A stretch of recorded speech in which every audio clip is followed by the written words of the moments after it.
If you've ever met a Palestinian, there's one thing you're going to learn in the first 2 minutes, that they're Palestinian. In fact, I've been here for 10 seconds, and that's something you've learned about me. In fact, I left pharmacy and pursued journalism just to be able to make telling stories about Palestine a bit of a personality trait. And so, when I first founded the Curtin Palestinian Society in 2020, it made sense that it was a complete hit with our Palestinian youth. I went from thinking we barely had Palestinians on campus to creating a little Palestine on campus. And we had Palestinians from everywhere. Palestinians from the diaspora. We had Muslim Palestinians, we had Christian Palestinians. Yes, it's Jesus of Nazareth, Palestine, not Houston, Texas. I wanted to create a hub for my people to be able to express themselves, to connect with their identity and be proudly Palestinian. By the end of that year, we had 300 members sign up, and all our events were a hit. We had Palestinians wanting to connect with their identity, and non-Palestinians wanting to learn about the identity, and wanting free hummus, but that's okay. But we had a problem. By the end of that year, when it came time to hand over the club to a new committee of students, I found we really struggled to get these Palestinian youth to sign up for the roles. And so I found them, and I asked them why they hadn't thought of applying. That's when I learned the phrase, I am Palestinian, but. I am Palestinian, but I don't speak Arabic.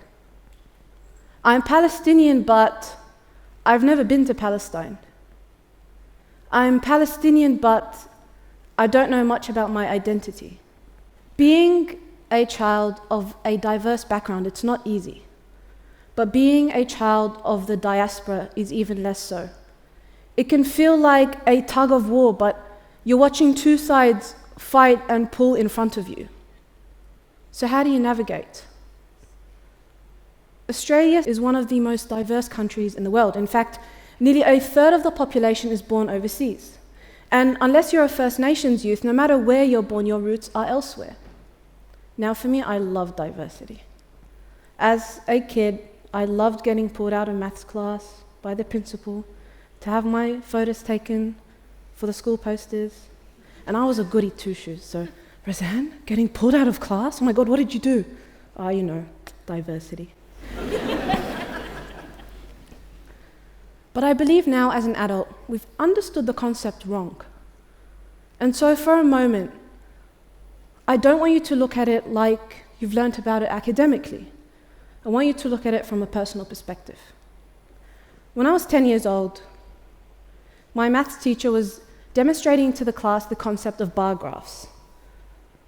And she went around the class asking everyone where they were from. And I didn't really go to a very diverse school, and so when it came to my turn, my face felt hot, my tongue stumbled, and I stayed quiet.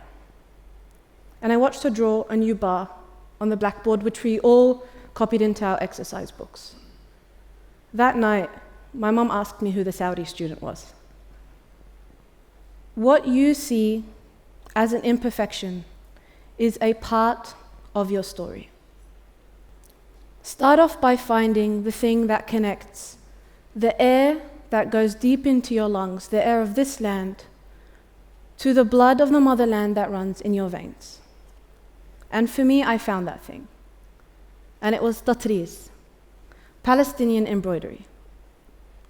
Now, tatriz is an art that is over 4,000 years old, and the condition of its existence is the existence of a community, because it's an art that's passed from generation to generation. And the best thing about tatriz is it has two sides. This is the back. Now, some people argue that this is the most important side. The back needs to be strong and perfect, and it's something that's passed from generation to generation, meaning it needs to be strong. Then there is the other side, the front. And some people call this the most important side, because tatriz is actually a language, it tells stories. This piece, one that I made, is one that tells the story of my family. They had citrus farms in Jaffa, and in the middle you see a dove of peace, before they are met with displacement and become refugees in Gaza. When I was 14 years old, I visited my mum's family, not for the first time, but for the first time old enough to feel like I needed to self-express. And with accents that heavily reflected their Gazan heritage, my Sydney-born, Perth-raised tongue that had forgotten its mother language struggled to communicate with them. And I remember going to my uncle, my khalo, and complaining how I felt that not knowing Arabic, it held me back. So he paused, he looked at me and he asked, "What language do you dream in?" I didn't know.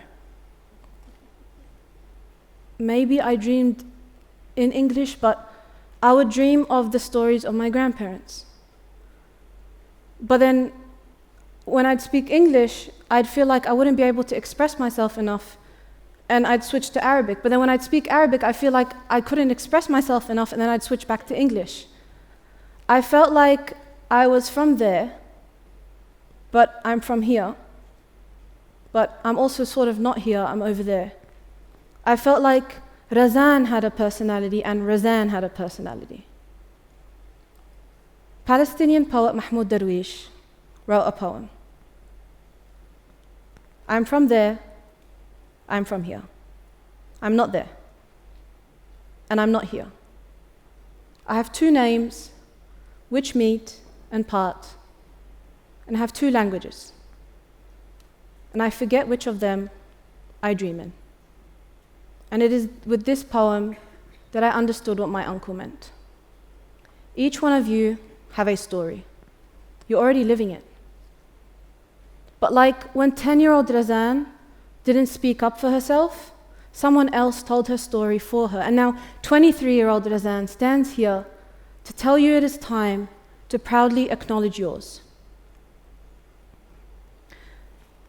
My journey in starting the Curtin Palestinian Society at 19 taught me you don't have to have perfected your identity to become proud of it. Because within those next few years, I had learned Arabic.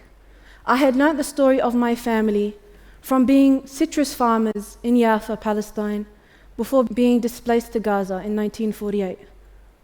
If you want to know if you truly are proud of who you are, then it is that pride that allows us to innovate for our communities and make tomorrow better for our people.